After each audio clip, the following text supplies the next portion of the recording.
Good morning. Financial management में हम fund flow statement discuss कर रहे थे, जिसमें हमने last applications and uses of funds discuss कर रहे थे, है ना। कोशों के स्रोत एवं उपयोग, जिसमें हमने कोशों के स्रोत डिस्कस कर लिया था, यानी कि सोर्सेस ऑफ फंड्स हम डिस्कस कर चुके थे। आज हम डिस्कस करेंगे यूजेस ऑफ फंड्स, यानी कि या फिर एप्लीकेशन ऑफ फंड, कोशों के उपयोग।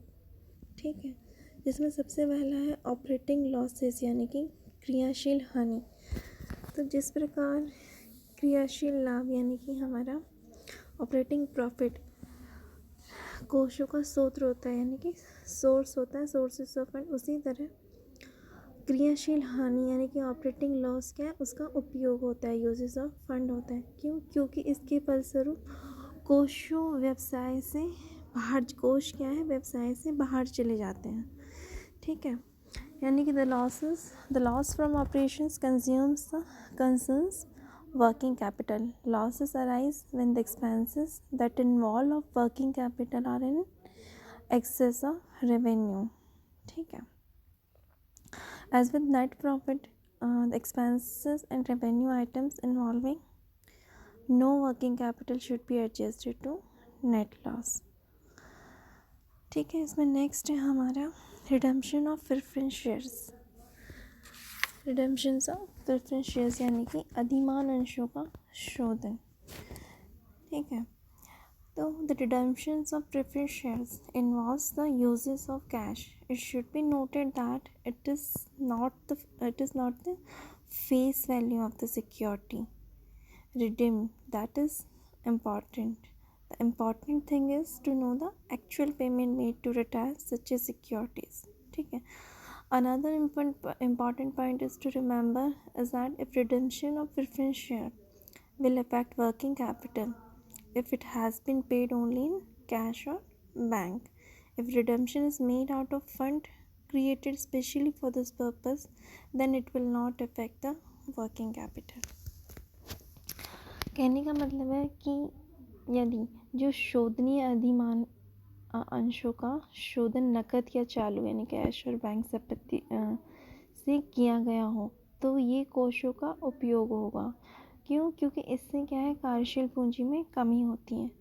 यदि शोधनीय अधिमान अंशों का शोधन इस हेतु बनाए गए किसी कोश से अगर किया गया है, तो क्या है, ये कोशों का उपयोग नहीं होगा। क्यों? क्योंकि ऐसी स्थिति में क्या है, कार्यशील पूंजी अप्रभावित रहेगी, अनअफेक्टेड रहेगी। ठीक है, नेक्स्ट है इसमें purchase of fix assets and investment. ठीक है, the purchases of non-current assets such as land and building, plant and machinery either decrease current assets or increase the current liabilities. Therefore, it should be appear as an application of fund. ठीक है, however, these fixed assets or investment have been purchased in lieu of long-term liabilities like issue of shares or debenture, then it will not affect the net working capital. Therefore, there will be no flow of funds. कहने का मतलब जो हमारी स्थायी संपत्तियां हैं, जैसे कि भूमि, भवन, प्लांट एंड मशीनरी, फर्नीचर, और जो हमारे दीर्घकालीन विनियोग हैं, ये क्या है, ये क्या क्रय से करने से क्या होता है, कार्यशील पूंजी में कमी होती है और ये कोशों के उपयोग होते हैं। यदि जो हमारी स्थायी संपत्तियां हैं या फिर दीर्घकालीन विनियोग हैं, उनका क्रय अन्य किसी स्थायी संपत्ति या दीर्घकालीन विनियोग के बदले में किया गया है या फिर दीर्घकालीन दायित्वों के बदले में किया गया है, तो इससे क्या है, कोश प्रवाह नहीं होगा। क्यों? क्योंकि ऐसी स्थिति में कार्यशील पूंजी अप्रभावित रहेगी। नेक्स्ट है इसमें repayment of long term loans and redemption of debentures.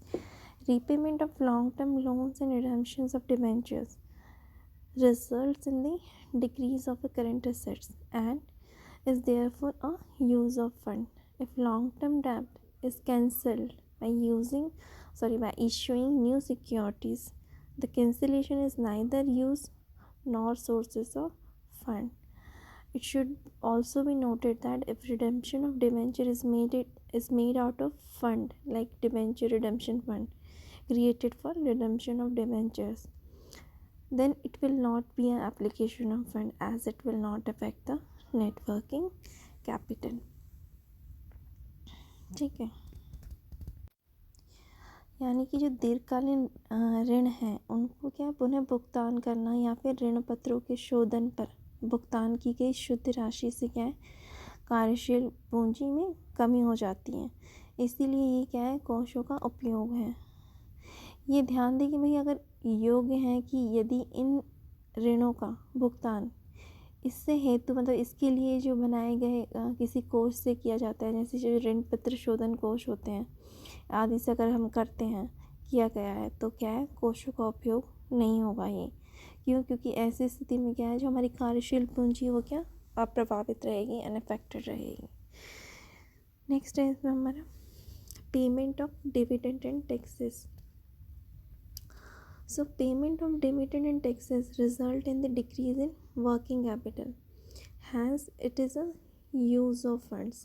If dividend is paid by issue of shares, it will not affect the working capital. Hence, it will not treated as a use of fund. कहने का मतलब अगर लाभांश या फिर करों के भुगतान से कार्यशील पूंजी में कमी होती है तो ये क्या है कोषों का उपयोग होंगे, लेकिन लाभांश का भुगतान अंश के निर्गमित करके किया गया है तो ये क्या है कोषों का उपयोग नहीं होगा। क्यों? क्योंकि ऐसी स्थिति में कार्यशील पूंजी अप्रभावित रहेगी। ठीक है, लास्ट इसमें हमारा है नॉन ट्रेडिंग पेमेंट्स यानी कि गैर व्यापारिक भुगतान। So non-trading payments such as donation, penalty, subscription, etc. affect the working capital. Hence, they are use of fund. Similarly, non-trading losses are treated as a uses of fund only when they affect the working capital. ठीक है, यानी कि गैर व्यापारी भुगतान है जैसे कि दान है, मुकदमा हारने का पर हार जाना है, ये क्या है कार्यशील पूंजी में कमी आती है इनसे, तो ये क्या कोषों के उपयोग होते हैं। और इसी प्रकार यदि कोई गैर व्यापारिक हानियाँ हैं जैसे गबन या चोरी है तो ये क्या है इस प्रकार की ये क्या है वे कार्यशील पूंजी को प्रभावित करते हैं, तो इनसे क्या है कोषों का उपयोग होता है। लेकिन यदि इनसे कार्यशील पूंजी अप्रभावित रहती है तो क्या है ये कोषों का उपयोग नहीं होता। कोषों के विभिन्न स्रोत और उपयोगों को हम as a sources and application of funds वैसे भी एक चार्ट के उसमें भी डिस्कस मतलब डिस्क्राइब कर सकते हैं sources and application of funds. तो one side is sources and another side is application of fund, जिसमें सोर्सेज में आ जाएगा प्रॉफिट फ्रॉम ऑपरेशन, तो वहीं एप्लीकेशन में लॉस फ्रॉम ऑपरेशन। देन फिर इश्यू ऑफ शेयर्स, तो एप्लीकेशन में आएगा रिडम्पशन ऑफ प्रेफरेंस शेयर्स। फिर है issue of debentures, then application में हो जाएगा redemption of debentures. Long term loans, तो एप्लीकेशन में रीपेमेंट ऑफ लोन्स। उसमें सोर्सेज में सेल्स ऑफ फिक्स एसेट्स, तो application of purchase of fix assets. Sales of investment, तो यहाँ एप्लीकेशन में सिर्फ इन्वेस्टमेंट्स। उसमें नॉन ट्रेडिंग रिसिप्ट्स हैं, तो यहाँ पे हमारा है नॉन ट्रेडिंग पेमेंट्स और payments of dividends and taxes.